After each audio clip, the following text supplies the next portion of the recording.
और उसका video record करने के लिए तैयार हो जाता है। तभी मिक्की 18 अचानक बोल उठता है कि अगर तुम मुझे काटो तो तुम्हें और ज्यादा फायदा होगा, क्योंकि 17 के शरीर का खून मेरे जितना कम है। इसलिए अगर तुम मुझे काट खसोट कर डालो तो ब्लैंक वीडियो देखकर बहुत खुश होगा और तुम्हारे बचने की संभावना भी ज्यादा रहेगी। ये कहने के बाद वह उससे एक छोटी सी विनती के तौर पर ऑक्सीजोफॉल मांगता है। टिमो की बात सुनकर उसकी साथी मिट्टी 18 उसे नशे का कोड दे देती है। ठीक तभी वह एक झटके में उसने उसका हाथ खींचा और जेब से टेजर गन निकाल ली। फिर पलक झपकते ही उसने उस आदमी को बेहोश कर दिया। टिमो को शूट करने के बाद नासा उसे चेनस से काटने के लिए तैयार हो जाती है, लेकिन उसी क्षण अन्य सिक्योरिटी गार्ड आकर सबको वहां से ले जा लेते हैं। इसी बीच जैसे ही मार्शल के कमरे की ओर जाने ही वाले थे, सब देखते हैं कि स्पेसशिप के बाहर अनगिनत क्रिपर्स इकट्ठे हो गए हैं।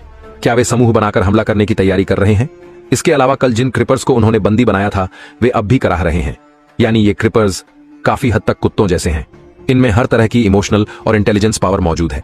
स्पेसशिप की एक्सपर्ट डोरथी ने इनके व्यवहार में एक पैटर्न नोटिस किया। क्रिपर्स के मुंह से निकलने वाली आवाजें सिर्फ कीड़ों की चीख जैसी लगती हैं, लेकिन वे किसी अर्थपूर्ण भाषा भी हो सकती है।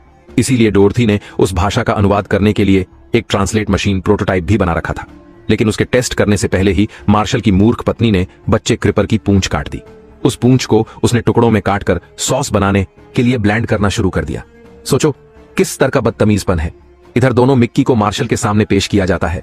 वो पहले से ही उन पर बेहद गुस्से में था। इस बार उसने मिक्की 18 के चेहरे पर जलता हुआ लोहे से जलाकर दाग बना दिया ताकि दोनों मिक्की अब अलग अलग दिखें। फिर उसने उनके मेमोरी बैंक को भी स्थायी रूप से डिलीट कर दिया। यानी इन दोनों को मारने के बाद मिक्की नाम की कोई अस्तित्व रह ही नहीं जाएगी। तभी नासा कहती है कि मिक्की 18 के ऊपर एक झूठा आरोप लगाया जा रहा है।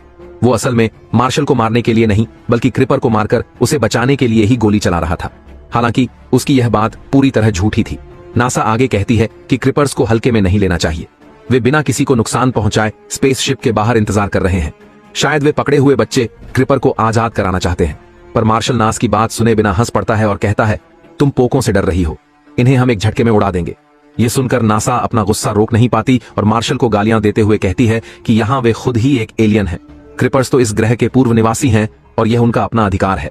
जो लोग अपनी धरती छोड़कर दूसरे स्थानों पर बसते हैं वही असल में एलियन कहलाते हैं। तो असली एलियन क्रिपर्स नहीं बल्कि स्पेसशिप के लोग हैं और उनके पास ग्रह के असली निवासियों को हटाने का कोई अधिकार नहीं है। लेकिन मार्शल उसकी बात पर कुछ भी ख्याल नहीं करता। वह बच्चे क्रिपर को एक केबल से बांधकर जलते हुए फर्नेस के ऊपर लटका देता है। फिर केबल छोड़कर उसे अपने दांतों से पकड़ने के लिए कहता है। नासा पलक झपकते ही किसी तरह केबल को अपने दांतों से पकड़ लेती है, वरना बच्चा क्रिपर आग में जलकर तुरंत मर जाता। अब मार्शल दोनों मिक्कियों को बाहर भेजने की तैयारी करता है, पर उसकी पागल पत्नी एक अजीब आइडिया सुझाती है कि दोनों मिक्कियों को स्पेसशिप के बाहर क्रिपर्स के